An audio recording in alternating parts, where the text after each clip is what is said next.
चलो।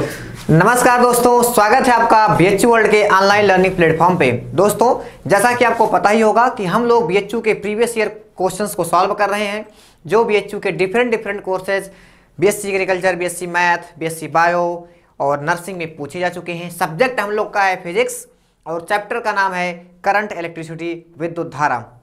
उसमें से आज हमारा ये 4th लेक्चर है। अब तक इसका मतलब ये है कि हम इलेक्ट्रिसिटी का 3 वीडियो कवर कर चुके हैं, जिसमें मैंने बीएचयू के प्रीवियस ईयर के क्वेश्चंस को पूरा होल बैकग्राउंड के साथ सॉल्व कराने की पूरी कोशिश की है। तो मेरा आप लोगों को सजेशन है कि अगर अब तक आप लोगों ने उस वीडियो को नहीं देखा है तो बीएचयू वर्ल्ड के प्लेलिस्ट में जाके आप उस वीडियो को पहले देख लीजिए। वो वीडियो आप लोगों के लिए काफ़ी हेल्पफुल साबित होगा, क्योंकि मैंने उसमें हर एक फार्मूले को कवर करने की कोशिश की है। वहाँ के हर एक कॉन्सेप्ट को मैंने क्लियर पूरा आपको बताया हुआ है। जैसा कि आपको पता ही होगा कि हम लोगों के क्वेश्चन का पैटर्न क्या होता है। पहले हम लोग बीएचयू का उठाते हैं, उसके बाद हम लोग जी मेंस का क्वेश्चन सॉल्व करते हैं। ओके, तो आइए हम लोग आज स्टार्ट करते हैं आज का लेक्चर। पुनः आपका वेलकम है इस चैनल पर। आइए हम लोग देखते हैं हमारा पहला क्वेश्चन क्या है। पहला क्वेश्चन हमारा है, क्वेश्चन बहुत छोटा सा है। Current in A bulb changes by 2%, the power change is. अगर किसी बल्ब में धारा 2% से परिवर्तन होती है तो शक्ति में कितना परिवर्तन होगा। तो मुझे लगता है कि जो मेरे इसके जस्ट प्रीवियस वाला वीडियो देखा होगा वो इसको तुरंत मात्र 10 सेकंड में बता देगा कि पहला सही है कि दूसरा कि तीसरा या चौथा। जिसने नहीं देखा है, सबसे पहले सजेशन तो जाके वहाँ पे देख लें, क्योंकि मैंने वहाँ पे अच्छे से कवर किया है। फिलहाल मैं यहाँ पर एक बार आपको बताने की फिर से कोशिश करता हूँ। देखो, मैंने आपसे क्या कहा था कि ऐसे फार्मूलों के लिए आप ऐसे टर्म्स को पकड़िए जिसमें हमारा जो चेंज हो रहा है उसको छोड़कर बाकी सब हमको नियतांक मिल जाए, कांस्टेंट मिल जाए। फिर हमने क्या कहा था, हमने कहा था P% is equal to 2I%। अब ये बताओ, जब इसमें 2% का चेंजिंग हो रहा है तो 2 × 2 4% नहीं हुआ। बताओ कितना देर लगा भाई। सी ऑप्शन सही है, खत्म कहानी। अब ये हमने ऐसा ही क्यों लिखा ये मैं यहाँ पे नहीं डिस्कस करूंगा। इसके बारे में आपको प्रीवियस वीडियो में बता चुका हूँ। लॉग लेना पड़ता है, डिफरेंशिएट करना पड़ता है, 100 से मल्टीप्लाई करना पड़ता है, वगैरह वगैरह। आप लोग वहाँ पे जाके देख लीजिएगा। अब बताते हैं देसी मेथड, नेटिव जो हमारा क्या है रूल इसका, जो हमको बोर्ड में बताया जाता है, जो हमको एग्जाम में, वो देखो वो मेथड कभी फेल नहीं होता है, वो हमेशा अप्लीकेबल होता है। सबसे पहले हमने क्या किया, P1 is equal to I1 का स्क्वायर R। P2 हमने क्या किया, P2 is equal to I2 का स्क्वायर R। हमने क्या लिखा, P1 upon P2 is equal to I1 का स्क्वायर अपॉन I2 का स्क्वायर। अच्छा, अब देखो ये I2 है, I2 हमारा कितना है, I1 प्लस 2% ऑफ I1। तो 2% ऑफ I1 मतलब 0.02 I1। अब इतना तो आप बड़े हो ही चुके हैं, 1.02 I1। बस यही वैल्यू ले जाके रख दो यहाँ पे। आपको मिलेगा P1 upon P2 is equal to I1 का स्क्वायर और I2 का स्क्वायर मतलब हो गया 1.02 I1 का स्क्वायर। आगे इसको एलाबोरेट करते हैं। एलाबोरेट करने पे हमको मिलेगा P1 upon P2 is equal to I1 का स्क्वायर, I1 स्क्वायर कट्टी कुट्टा 1 अपॉन 1.02 का स्क्वायर। इसको पलट दो, पलटने में आपको मिलेगा P2 अपॉन P1। आप कहोगे सर इसको पलटे क्यों आप भैया। P2 देखो करंट बढ़ रहा है और डायरेक्टली प्रोपोर्शनल का रिलेशन होता है I और P में। ये इसके डायरेक्टली प्रोपोर्शनल होता है, मतलब I बढ़ा P बढ़ा। अगर P बढ़ा तो P2 ज़्यादा होगा, तो P2 में से P1 माइनस करोगे ना, तो यहाँ इसका स्क्वायर हो गया। इसका जब स्क्वायर करोगे तो आपको मिलेगा 0.0402। आप लोग स्क्वायर करके देखना। अब हम लोग क्या करेंगे, 0.2 को एलिमिनेट कर देंगे, छोड़ देंगे, बहुत ही लेस क्वांटिटी है, उससे हमको कोई मतलब नहीं है। P2 अपॉन P1 माइनस में 1 कर दो, तो P2 अपॉन P1 माइनस में 1, 1.02 माइनस में 1। अब इसको क्या करेंगे, हम लोग ले सकते हैं डेल्टा P अपॉन P और इंटू में 100, और आप लोग सॉरी ये 4 है हमारा, माइनस में 1 और आपको मिलेगा 4%। क्या आपको ये पूरी बात समझ में आ गई, मजा आ गया, फील आ गया क्वेश्चंस का। तो हमारा ऑप्शन नंबर सी सही है। इस क्वेश्चन देखिए आपका डबल होगा क्वेश्चन, इसीलिए मैं कहता हूँ कंटिन्यूटी बना के अगर आप पूरे वीडियो को देखेंगे तो आपको ये फार्मूला वहां से देखो आपस में कोरिलेट होने लगता है। जब आप पहला वीडियो देखोगे तो आपको लगेगा कि हमको कुछ कम आ रहा है, एहसास होगा। दूसरा वीडियो देखोगे आप एनर्जी आ रही है। तीसरा तक जाते जाते आई एम श्योर कि आप एकदम 100% एकदम फुलफिल कर ले जाओगे उस गैप को जो आपके और उस चैप्टर के बीच में है। आप उस गैप को फिल करने में एकदम एबल हो, एकदम सक्षम हो, जो आपके और सिलेक्शन के बीच में गैप है। ओके, तो आई होप कि आपको समझ में आया होगा। अब हम लोग चलते हैं अपने नेक्स्ट क्वेश्चन पे। देखिए नेक्स्ट क्वेश्चन है बहुत मतलब जटिल, बहुत ही कॉम्प्लेक्स है। ठीक, तो मैं आपको पूरा सॉल्व तो करा लूंगा, लेकिन मेरा आपसे सजेशन है कि जब मेरा जो फाइनल आंसर आएगा उसको आप रट लेना। ऐसा मैं क्यों कह रहा हूँ, क्योंकि एग्जाम में क्या होता है, हमारे पास भी है वेरी लेस टाइम। ओके, अगर हम लोग इसको सॉल्व करने की कोशिश करने लगेंगे वहां पे, तो कहीं ना कहीं गलती कर बैठेंगे, वो गलती कर बैठा वाला वहां पे फिर गाना चलने लगेगा। तो इसलिए मैं कह रहा हूँ डायरेक्ट इसको रट लेना। डायरेक्ट रटने से आपका फायदा होगा कि अगर आप आ गया एग्जाम में तो आप डायरेक्ट टिक कर देना। बट मैथड में जरूर बताऊंगा कि किस मैथड से मैं इसको सॉल्व कर रहा हूँ। Let's start. अच्छा, क्वेश्चन बता दें पहले क्या कर रहा है। क्वेश्चन कह रहा है कि हमारे पास 12 एक तरह के तार हैं, तार कहते हैं भैया वायर को हिंदी में, और क्या लिखा, 12 आइडेंटिकल वायर्स। हमारे पास वी हैव 12 आइडेंटिकल वायर्स, और उनको मोड़ के एकदम ऐसे ऐसे करके क्या बनाया गया है, एक घन बनाया गया है, एक क्यूब बनाया गया है। क्यूब कैसे बनता है, ऐसे बनता है, ऐसे ऐसे कर तो क्यूब बन जाता है, इतना पता है ना।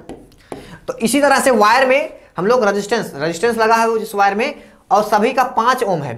फार्मा नहीं, फॉर्म है, क्या है, form skeleton cube resistance. Skeleton मतलब स्केलेटन में कंकाल तंत्र होता है, तो उसी टाइप का हमको एक क्यूब मिला है। तो ये कह रहे हैं कि उसके diagonally opposite corner, 2 opposite corner पकड़ लो और बता दो कि उसके बीच में रेजिस्टेंस कितना है। घन के 2 विकर्णी कोनों के बीच का प्रतिरोध कितना है, हिंदी वाले।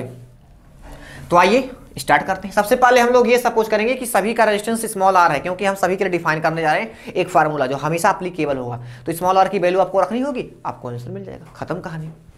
ओके, और ये बात ध्यान रखना, हमेशा 12 लगेंगे, 12 वायर लगे नहीं कि किसी में 14 वायर से बना दिए, 14 वायर है, 15 वायर है, ना ना, हमेशा 12 होंगे। ओके, चलिए स्टार्ट करते हैं। जब हम इसको बनाएंगे तो देखिए बहुत सावधानी से हम लोग इसको बनाने की कोशिश करते हैं। ऐसे हमारा बनेगा ये हमारा यहाँ से ऐसे, और ये हमारा ये बन गया। अब हम लोग क्या करें, इसको थोड़ा सा बढ़ाना पड़ेगा, इसको थोड़ा सा बढ़ाना पड़ेगा, यहाँ से ऐसे ऐसे करके ऐसे, और ये ऐसे बन गया। यहाँ से हमको मिला छे, यहाँ से देखो ये हो गया, और ये ऐसे ऐसे ऐसे ऐसे ऐसे ऐसे ये, ऐसे ऐसे ये, और ऐसे ऐसे ये बना हुआ है, फिर ऐसे ऐसे ये बना हुआ है, फिर ऐसे ऐसे ये बना हुआ है, फिर ऐसे ऐसे ये, और टिक टिक टिक टिक ये। क्या आपका बन के तैयार, एकदम मजा आ गया। अब मान लेते हैं तो ये निकल गया, ये पॉइंट हमारा ए और ये हमारा पॉइंट बी। हमने पकड़ा 2 डायगोनल को, कहा भैया ए और बी के बीच में बताओ, ए और बी के बीच में हमको बता दो कि कितना रेजिस्टेंस लेके बैठा है ये आदमी। तो हमने कहा अच्छा, मतलब हमको बताना है इसके बीच में डायगोनल, सीधा टो ऐसे करके। चलो बहुत बढ़िया लगा हमको, अच्छा लगा, शानदार। चलिए अब देखते हैं क्या होगा। मान लेते हैं सपोज डैट यहां से 3 एम्पियर का करंट इसमें फ्लो होने लगी। मान लेते हैं सपोज डैट कि इस दोनों सिरों को पकड़े, बैटरी से ले जाके कनेक्ट कर दिए। सर आप कहोगे 3 ही एम्पियर आप क्यों लिए, देखो क्योंकि अभी ये 3 डिवाइड हो जाएगा, 1 1 1। तो अगर आप 1 एम्पियर लेगो तो आपको 1/2 1/2 1/2 करना पड़ेगा, और बहुत ही कॉम्प्लेक्स हो जाएगा, और आंसर आने वाला है सेम।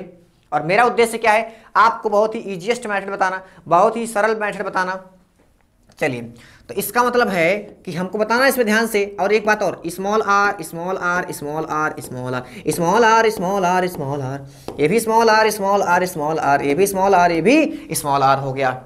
अच्छा, तो ये हमारा क्या होगा 1 एम्पियर, ये भी हमारा क्या होगा 1 एम्पियर, ये हमारा क्या होगा 1 एम्पियर। सोचो आप एग्जाम में इतना कॉम्प्लेक्स सर्किट बना दोगे तो कहीं ना कहीं गलती कर जाओगे, तो इसलिए हम यहाँ पे गलती ना करो, डायरेक्ट फार्मूला रटना, बस इसको देखो कैसे आ रहा है।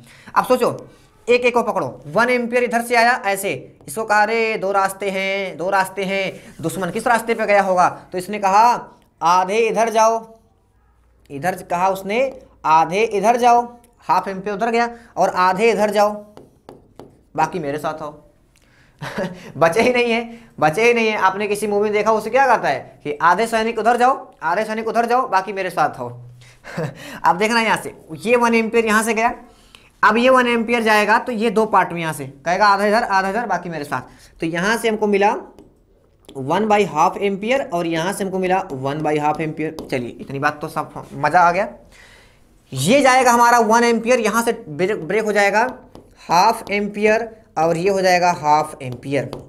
इतनी बात समझ गए आप। अच्छा, अब देखो यहाँ से 1 एम्पियर, यहाँ से टूट गया 1/2 एम्पियर, ये फिर आएगा 1/2 एम्पियर, कहेगा भाई कुछ मिला, इसने कहा कुछ मिला तुमको, कहेगा नहीं मिला, चलो फिर से पूरा हम लोग साथ निकल के चले। तो यहाँ से जो करंट जाएगा 1 एम्पियर का जाएगा, समझ रहे हो ना, ये दोनों सैनिक आके फिर से यहाँ पे मिल जाएंगे। उसके बाद क्या होगा अब इसको देखो, हाफ एम्पियर इधर से, हाफ एम्पियर इधर से, बोला कुछ भैया मिला, कहा नहीं, तो कहो चलो हम लोग मिलके चलते हैं 1 एम्पियर इधर बनाते हैं, हो गया काम। अब एक देखो, इधर से ये आया, इधर से ये आया, इधर से ये आया, तो इसने कहा तुमको कुछ मिला, कहे नहीं, चलो हम लोग मिल गए, फिर से हो गए 1, आधा सैनिक उधर, आधा सैनिक इधर, तो फिर से मिल गए, पूरा सैनिक बन गए। अब आप हमको बताओ, इधर से 1 एम्पियर, इधर से 1 एम्पियर, इधर से 1 एम्पियर, तो इधर से निकलेगा कितना, 3 एम्पियर। ओके, फील आया, क्वेश्चन का फील आ रहा है कि नहीं बताओ। ठीक है, अब देखो कितना मस्त सर्किट अभी लग रहा होगा, लेकिन आप जब एग्जाम बनाओगे, क्योंकि आप जल्दी जल्दी होते हो, जल्दी जल्दी आप कहीं गलत कर सकते हो तो दिक्कत हो जाएगा। आप सुनो, एक बात सुनो, मान लेते हैं कि ए और बी के बीच में हमको रेजिस्टेंस फाइंड करना है। हमको एक चीज पता चल गई कि हमारे पास करंट कितना है, हमारे पास करंट है 3 एम्पियर, हमारे पास कितना है, 3 एम्पियर का करंट है। अच्छा, निकालना हमको क्या है सर जी, हमको तो निकालना है आर, और हमको पता चल गया है आई कितना है, तो हमको निकालना क्या है, वी। हम सबसे पहले फाइंड करेंगे बी, और ए और बी के बीच में हमारा कितना है, वी, पोटेंशियल कितना है, विभवांतर कितना है, मान लेते हैं हमारा वी है, मान लेते हैं वी है, तो किरचॉफ्स लॉ यूज करेंगे, KVL, Kirchhoff voltage law, previous video में बताया हूं इलेक्ट्रोस्टैट वाले चैप्टर में, जाके देखना। अब देखो वी हमने क्या किया, हमने कोई, देखो ऐसा करो, आप कोई एक रास्ता पकड़ लो, बस एक रास्ता, चाहे ऐसे ऐसे उतर के चले जाओ इस ए से बी तक, चाहे ऐसे पकड़ो, ऐसे पकड़ो, ऐसे पकड़ो, यहाँ पे चले जाओ, चाहे ऐसे पकड़ो, ऐसे पकड़ो, ऐसे पकड़ो, ऐसे ले जाओ, 3 रास्ते हैं। You have 3 roads, you have 3 roads, you can choose any roads, okay, you can go any by any road। अब देखो हमने इस रास्ते को चूज किया, हाँ, नॉमिनेशन सर आपने नहीं किया, तो चलिए हम लोग अब करते हैं नॉमिनेशन। ए बी हमने फिक्स कर दिया है, मान लेते हैं हमारा P है, ये मान लेते हैं हमारा Q है, ये मान लेते हैं हमारा R है, ये मान लेते हैं हमारा S है, PQRS खत्म। अब क्या माने, मान लेते हैं हमारा M है, ये मान लेते हैं हमारा N है, ये मान लेते हैं हमारा O है, ये मान लेते हैं हमारा MNO, देखो मान लेते हैं Z है, और कहीं नहीं बचा ना। हाँ, अब अच्छा लग रहा है। चलो अब हम लोग देखेंगे कि अब हमारा क्या हो रहा है यहाँ पे। अब देखो, जो हमारा V होगा, यहाँ से हमने किरचॉफ लॉ लगाया, हमने पाथ कौन सा चूज किया है, हमने पाथ चूज किया है APRMZB। ऐसे देखो, आपके सहूलियत के लिए बता दे रहा हूँ, बाकी इसीलिए बहुत कॉम्प्लेक्स है ना, इसीलिए मैं कह रहा हूँ रट लेना डायरेक्ट। हमारा पाथ क्या है, पाथ है हमारा, देखना P से ऐसे गए R पे, R से नीचे उतर गए M पर, M, और M से हम चले Z पे, Z, और फिर हम लोग निकल गए बाहर B, APRMZB, it is my path to find the voltage. तो हमारा जो बी, मान लेते हैं ए और बी के बीच का हमारा पोटेंशियल कितना है, वी, तो किसके सम के इक्वल होगा, जो पी और आर के बीच में, पी और आर के बीच में पोटेंशियल होगा उसके इक्वल होगा, प्लस जो आर और एम के बीच में पोटेंशियल होगा इसके इक्वल होगा, आर एम, प्लस में जो m और z के बीच में पोटेंशियल होगा, z और b के बीच में कोई पोटेंशियल नहीं है, क्योंकि वहां पे वायर ही नहीं है, क्योंकि वहां पर कनेक्टिंग वायर है, रेजिस्टेंस कुछ नहीं है, तो m और z होगा, तो हम लोग लिख सकते हैं mz। अब सुनो भैया जी, क्या होगा पी आर के बीच में रेजिस्टेंस, क्या होता है, formula B equals to ohm's law, ohm का नियम, ओम दादा ने हमको नियम दिया था, क्या, B इक्वल्स टू IR। अब देखो आई कितना आ रहा है इसमें, 1 एम्पियर का, और कितना है रेजिस्टेंस, स्मॉल r, तो हम लोग लिखेंगे 1 इंटू स्मॉल r। अब हम लोग करेंगे RM में क्या मिलेगा, हाफ एम्पियर स्मॉल r, तो हमने कहा हाफ एम्पियर इंटू में स्मॉल r, और हमने कहा भैया mz तुम कितना रखे हो, इसने कहा हमारे पास तो पूरे सैनिक हैं और हमारे पास r रेजिस्टेंस है, तो हमने कहा चलो 1 इंटू r ले लो, R रेजिस्टेंस है, R कितना है, रेजिस्टेंस है, तो हमने लिखा V equals to R plus R, 2R, और 2R और हाफ कितना होता है, 2R प्लस में हाफ R कितना हो जाएगा, 2 2 जा 4, और 5/2R कितना हो जाएगा, 5/2R। ये तो हमारा पोटेंशियल आया, ये क्या आया हमारा दोस्तों, ये हमारा पोटेंशियल आया, पोटेंशियल हमारा कितना हो गया, VAB इज इक्वल टू 5 में क्या था, 2R पोटेंशियल हो गया। अच्छा, तो रेजिस्टेंस कितना होगा RAB के बीच में, VAB अपॉन में I। अच्छा, A और B मान लेते, जो AB में करंट हमारा फ्लो हुआ है, VAB कितना है, 5/2 स्मॉल r। अरे भैया स्मॉल आर रेजिस्टेंस है, इस बात को आप लोग ध्यान रखिएगा। प्रतिरोध है, प्रतिरोध हिंदी वाले इसको रट ले, प्रतिरोध है। अच्छा 5/2 आर, और आई कितना जा रहा था 3। अरे यार 3 एम्पियर निकला था कि नहीं, यहाँ से देखो टोटल मिलके निकल गए थे, फिर ऐसे ऐसे आए तो पूरा मिलके 3 एम्पियर निकला यहाँ से। अच्छा तो हमको कितना मिला, 3 मिल गया। तो R हमारा डायरेक्टली कितना हुआ, R इफेक्टिव अगर नाम दे दें इसको तो 5/3 2 6 और स्मॉल r, ये आपका फार्मूला है। ये फार्मूला आपको डायरेक्ट रटना है। मैंने आपको विद डेरिवेशन आपको फार्मूला को पूरा फील दिलाने की कोशिश की है। मुझे पता है कि कई लड़कों को क्या होता है कि रट लेते हैं, चलो ठीक है, समझ में नहीं आता आखिर एक्चुअल में है हुआ ये कैसे। तो आज मैंने आपको बताया कि एक्चुअल में हुआ कैसे। हमको गिवन है क्या, R = 5 ओम, R = 5 ओम अगर गिवन है तो देन हम लोग लिख सकते हैं RAB = 5/6 इंटू में कितना है, 5 था कि 6 था, लेट अस सी 5 था। तो यहाँ से हम लोग लिखेंगे 5 और आंसर हो जाएगा 25/6 ओम। तो बताओ इतना बड़ा डेरिवेशन आपको रटना है कि ये छोटू सा मोटू सा फार्मूला रटना है। अब ये आपके ऊपर निर्भर है, आपके लिए छोड़ दिया हूँ, जो आपकी इच्छा वो आप करो। मेरा सजेशन है डायरेक्ट फार्मूले को रट लेना विद कंडीशन। तो देखते हैं, इसके लिए हमारा ऑप्शन सही होगा 25/6 ओम 25.6 ओम। मजा आ गया, एकदम मजा आया कि नहीं बताओ। चलो आपको, आई होप कि आपको मजा आ गया होगा।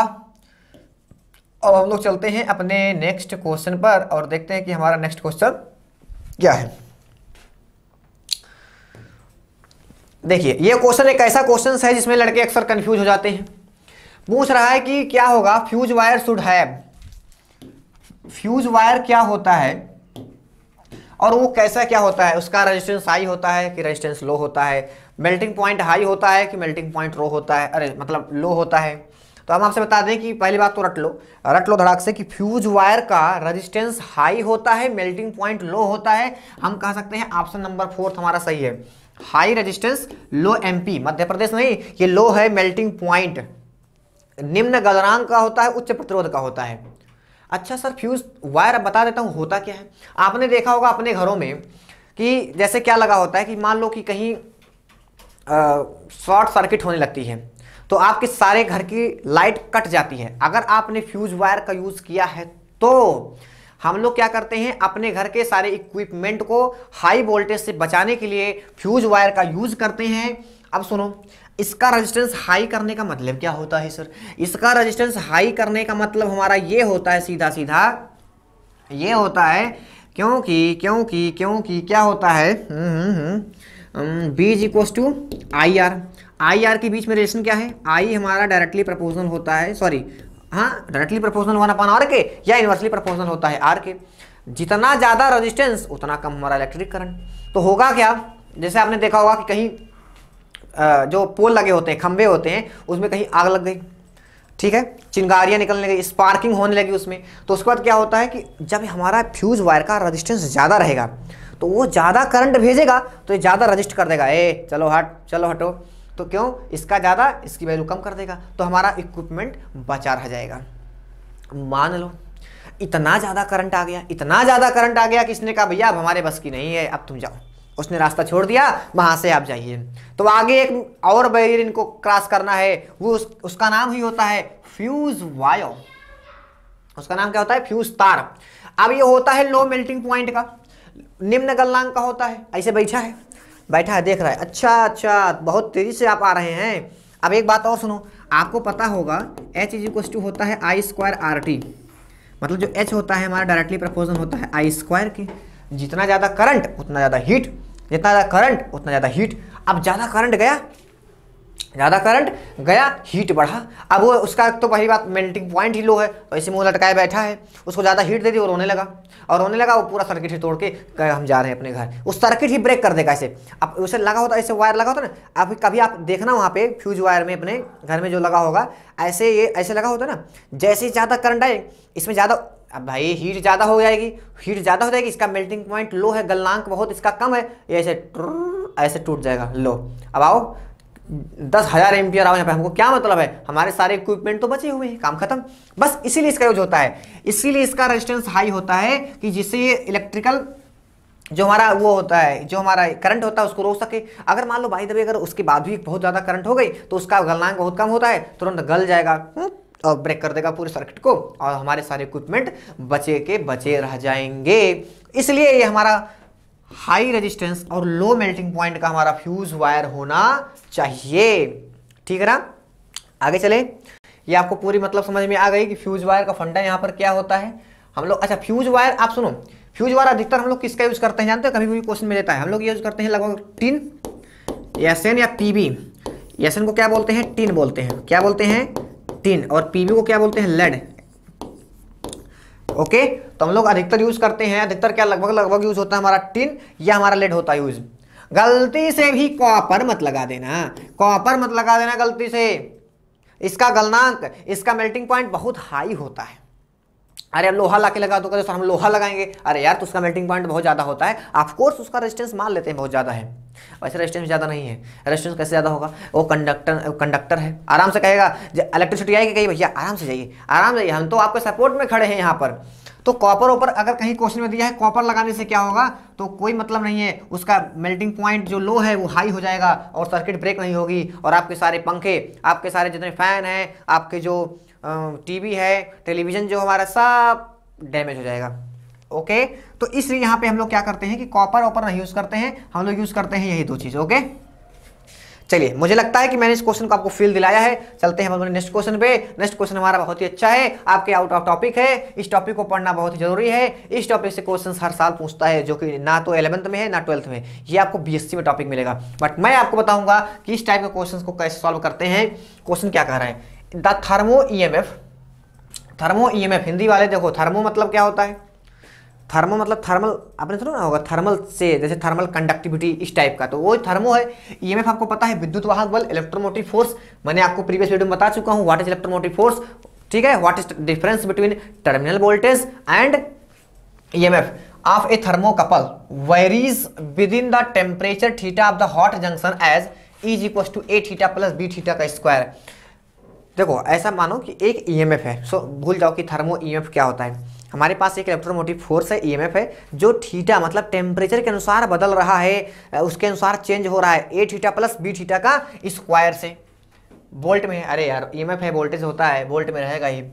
Where the ratio A by B का रेशियो दे रखा है 700 डिग्री सेंटीग्रेड, 700 डिग्री सेंटीग्रेड। कह रहा है if the cold junction is kept at 0 degree centigrade then the neutral temperature is. अब इसमें से ये आप भूल जाओ कोल्ड जंक्शन क्या होता है, कहाँ पे आप रखे हो, आपको मैं कुछ चीजें यहाँ पे बताना चाहता हूँ इसमें जो आपके लिए काम लायक है। पहला बात, न्यूट्रल कंडीशन, न्यूट्रल टेम्परेचर क्या होता है। अब आप सुनो, पहली बात देखो, ई क्या लिखा हमारा, ई इज इक्वल टू लिखा हुआ है ए थीटा प्लस बी थीटा का स्क्वायर। थर्मो जहां पर हमारा यहाँ पर क्या कह रहा है, hot thermocouple varies with the temperature theta of the hot junction, ये सब हो गया। तो ये कह रहा है कि neutral, then the neutral temperature इसका क्या होगा। तो सबसे पहले हम लोग ये फाइंड आउट करेंगे कि न्यूट्रल टेम्परेचर क्या होता है। तो मैं बता दूं न्यूट्रल टेम्परेचर क्या होता है, जहां पे थर्मो ईएमएफ आपका मैक्सिमम हो जाता है जिस थीटा के लिए, जिस टेम्परेचर के लिए आपका थर्मो ईएमएफ आपका मैक्सिमम पॉइंट पहुंच जाए, वो होता है टेम्परेचर न्यूट्रल टेम्परेचर। तो न्यूट्रल टेम्परेचर उदासीन ताप आप बोल सकते हो हिंदी में। अच्छा, तो ये किसका फंक्शन है? थीटा का। तो इसको थीटा के रिस्पेक्ट में वो डिफरेंशिएट कर देते हैं और 0 के बराबर कर देते हैं, क्योंकि हमको मैक्सिमम ढूंढना है। तो यहाँ से हम लोग कर देंगे D E by D theta और बराबर कर देंगे 0 के। इतनी बात समझ में? 0 मैंने क्यों किया? क्योंकि मुझे न्यूट्रल टेम्परेचर चाहिए, और न्यूट्रल टेम्परेचर का मतलब ये होता है कि वह थीटा, वह टेम्परेचर, वह ताप जिस पर हमारा थर्मो ईएमएफ मैक्सिमम हो जाए, ज़्यादा से ज़्यादा हो जाए, एकदम मैक्सिमम, उससे ज़्यादा कुछ हो ही नहीं सकता। तो मैक्सिमम के लिए कंडीशन होती है भैया, हम आपसे बता चुके हैं कि अगर y हमारा fx का कोई फंक्शन है और हम चाहते हैं कि इस फंक्शन का हमें मैक्सिमम वैल्यू चाहिए, तो आप कहते हो कि सर इस वेरिएबल के रिस्पेक्ट में इसको डिफरेंशिएट करके 0 के बराबर कर देते हैं। तो हमने वही किया, थीटा का रिस्पेक्ट में हमने 0 कर दिया। अब देखो ए थीटा है, ए आएगा प्लस बी थीटा का स्क्वायर है, इसको डिफरेंशिएट करोगे तो 2b आएगा और थीटा n मान लेते हैं, यही थीटा एन होगा क्योंकि एक थीटा आ रहा है, यहाँ से थीटा तो गायब हो गया। अब यही हमारा थीटा एन हो जाएगा, एन से न्यूट्रल उदासीन वाला, और बराबर में 0। अब ये देखो 2b थीटा n, ये हमारा हो गया माइनस में a। अच्छा, तो ये हो गया हमारा 2 theta n is equal to minus में a बाई बी। माइनस में वो दिया है a बाई बी का रेशियो होता है 7, दिया है मतलब होता नहीं है, यहाँ पे दे रखा है 700 डिग्री सेंटीग्रेड है। आपको और क्या दे रखा है, तो थीटा n क्या हो जाएगा बराबर माइनस में 350 डिग्री सेंटीग्रेड, जो कि लेस देन है 0 डिग्री सेंटीग्रेड। इतनी बात आपको समझ में आई? ये तो बहुत सिंपल सा फंडा था, मैथ लगा रहा हूँ मैं इसमें। हमारा थीटा n क्या आ गया, 350 आया, 350 डिग्री सेंटीग्रेड, उस 0 डिग्री से कम है। एक बात आप हमेशा ध्यान में रख कर चलना, लिख लेना इसको, यहाँ पे लिख लो point, neutral temperature cannot be negative. जो हमारा न्यूट्रल टेम्परेचर होता है कैन नॉट बी नेगेटिव, इसका मतलब हमको कोई भी ऐसा थीटा मिलने वाला नहीं। यहाँ पे थीटा तो नेगेटिव आ गया, ऐसा कोई भी थीटा हमको नहीं मिलेगा जिसके लिए हम लोग कह सकें कि इस ताप के लिए, इस टेम्परेचर के लिए हमारा थर्मोकपल ईएमएफ हमारा मैक्सिमम होगा। मतलब हमारा ऑप्शन नंबर 4, ऑप्शन नंबर हमारा क्या सही है, 4 सही है। No neutral temperature is possible for this thermocouple. But अगर आपको पॉजिटिव मिल जाता तो आप लगा देते, अगर हमको ये प्लस 350 आ गया होता तो इसमें से हम ये ऑप्शन लगाते कि भैया हमारा 350 सही है, लेकिन नहीं, हमने नहीं लगाया क्योंकि हमको तो ये माइनस में मिला है ना। ये हमको किस में मिला है, माइनस में 350। अरे भैया माइनस में 700 था ये। आप बात समझ गए पूरी, फील आया कि क्या होता है हमारा। इस बात को ध्यान में नोट कर लेना, ये आपके सिलेबस में है नहीं, इसलिए इसको बहुत इंपॉर्टेंट तरीके से इसको कहीं नोट कर लेना कि हमारा न्यूट्रल टेम्परेचर कहाँ मिलेगा, हमारा जहाँ पे थर्मो ईएमएफ मैक्सिमम हो जाएगा। मतलब हमारा ये थर्मो ईएमएफ है, तो thermo EMF should be maximum हमको मिलना चाहिए, और मैक्सिमम के लिए हमको डेरिवेशन, इसका फर्स्ट डेरिवेटिव 0 के बराबर करना पड़ेगा। इतनी बात शायद आप समझ चुके होंगे। अब हम लोग चलते हैं आगे, देखते हैं हमारा अगला क्वेश्चन क्या है। देखिए अगला क्वेश्चन क्या है कि हमारे पास 2 रेजिस्टेंस दिया है, उसको अगर हम लोग सीरीज में जोड़ें तो उसका जो नेट वाला आता है, जो उसका 2 रजिस्टर्स ऑफ इज एस, तो उसका जो नेट आता है, मतलब उसका तुल्यांक की प्रतिरोध जो आता है फाइनल जोड़ने पे, वो यस है सीरीज के लिए, और पैरेलल के लिए कितना है, पी है। और इन दोनों में एक रिलेशन है, S is equal to n P. AI triple 2004 का क्वेश्चन है। ऐसे क्वेश्चन मान के चलो कि आपको आने ही आने हैं। चलिए मान लेते हैं हमारे पास वी हैव 2 रजिस्टर, ऐसे कर लो R1 एंड R2 हमारे पास 2 रजिस्टेंस। चलिए बहुत बहुत धन्यवाद इतना आपको नोट करने के लिए। आप देखिए अब क्या करते हैं, S हमारा क्या होता है, R1 प्लस R2। भैया इतना तो हमको पता ही है यार, ये क्वेश्चन नंबर फर्स्ट मान लो, इतना भी नहीं पता है? पता है सर, बहुत बढ़िया बात है। और अगर आप P निकालोगे तो यही आएगा आपको R1 प्लस में R2 और अपॉन में R1 प्लस R2। अरे क्या सर,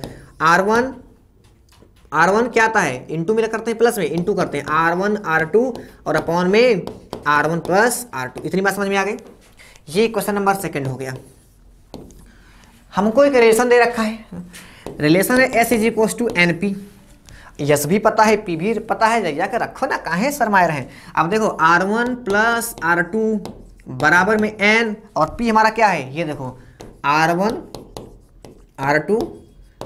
प्लस R2, ये हो गया R1 प्लस R2 बराबर n R1 R2। अब देखो यहां से हमारा हो गया क्या, अब क्या करोगे आप, यहां से एक काम करो, इसको लेकर इधर लेकर आओ, तो हो जाएगा R1 प्लस में जबरदस्त मैथमेटिक्स लगने वाली है, सावधान बायो वाले, n और इंटू में R1 R2 यानी की वैल्यू हमको निकालनी है। फाइंड द, देखो लिखा क्या है, n कितना होगा हमारा 4 2 3 1, तो n इक्वल टू क्या हो जाएगा, R1 प्लस में R2 का स्क्वायर और अपॉन में हमारा R1 और R2। क्या आपको बात समझ में आ रही है? मैंने इसमें कुछ किया नहीं किया। सीरीज में होता है तो R1 R2 जोड़ देते हैं, और जब पैरेलल में होता है तो 1 अपान R1 प्लस 1 अपान R2 होता है, R1 प्लस R2 अपान R1 R2 होता है। पलट दोगे तो R1 R2 अपान R1 प्लस R2 हो जाएगा।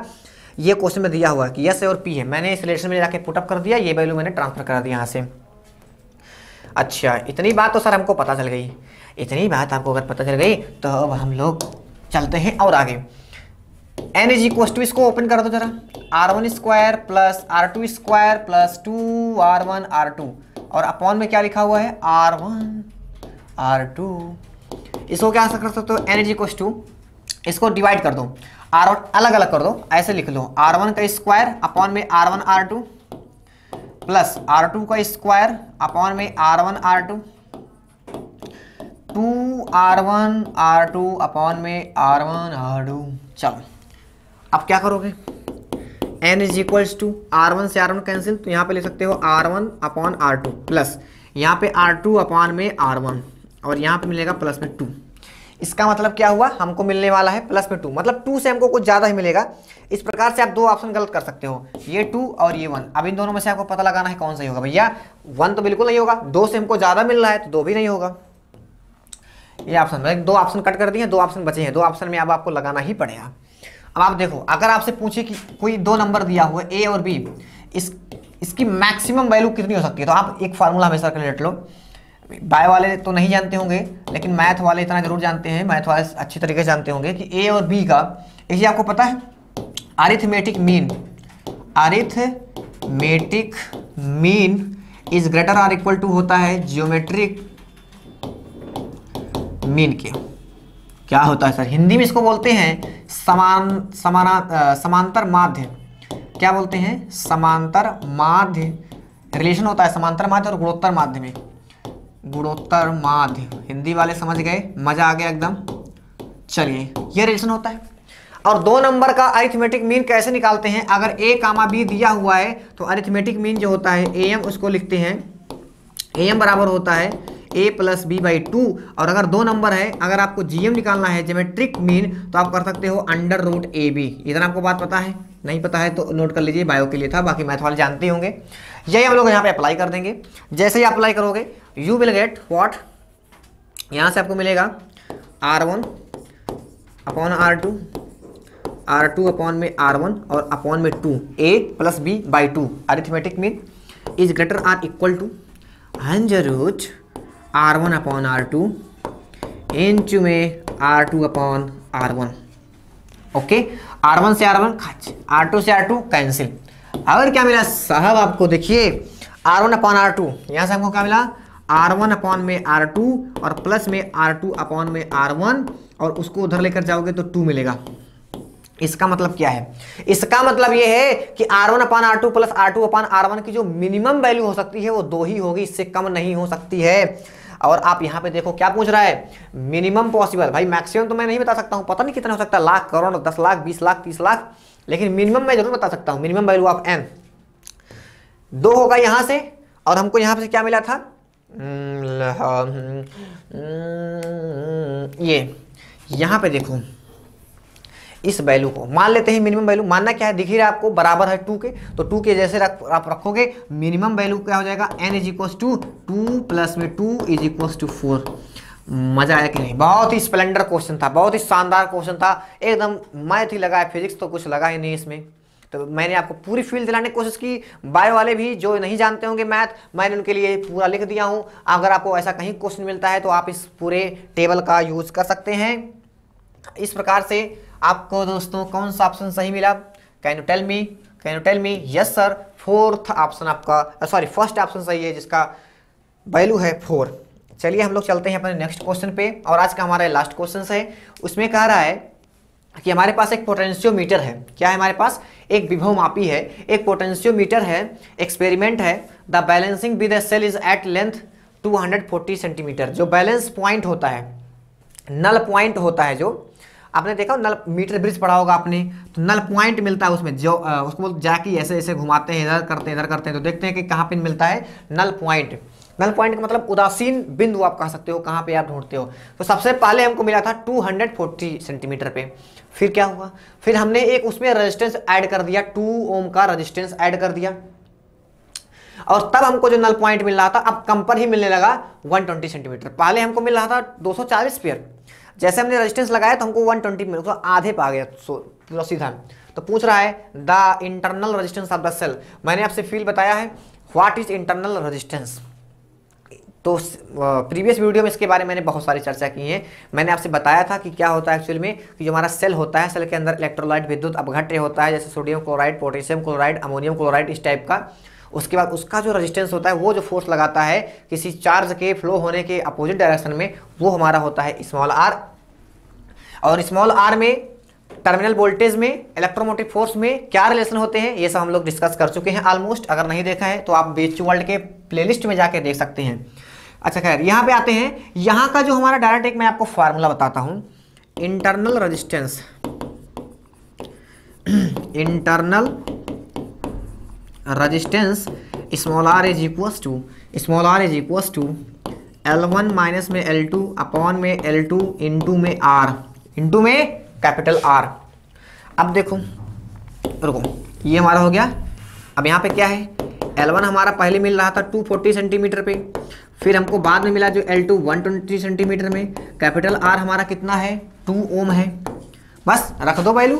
तो small r is equals to capital L minus L1 minus L2 मतलब 240 माइनस में 120 अपॉन में 120 इंटू में 2 इंटू में 2 और उसके बाद हमको मिल जाएगा small r is equals to 120 upon में 120 इंटू में 2, ये कैंसिल, तो आर इज इक्वल्स टू भी आ गया 2 ओम।